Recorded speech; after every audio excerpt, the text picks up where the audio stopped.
How to fix DCU mobile banking app not working. Hey everybody, in today's tutorial we're going to be seeing how you can easily fix the DCU mobile banking app not working. First thing you can try to do is open up the app and try to log into your account.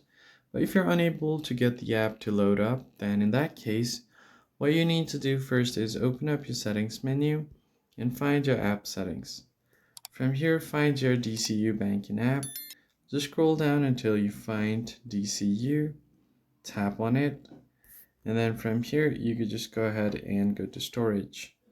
Now try to clear cache first, and if you want you can try to clear data from the entire app itself as well, but you have to note that it's going to delete all of the files, settings, accounts, as well as databases. So go ahead and clear that out. Go to permissions and allow all of the required permissions for the app. And finally, go to battery. Here you can try to set this to unrestricted or optimized.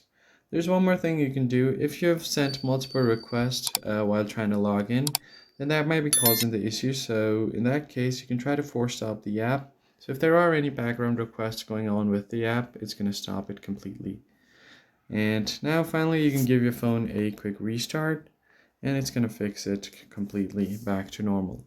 That's it for this video, guys. I hope this video was helpful, and I'll catch you guys on the next one.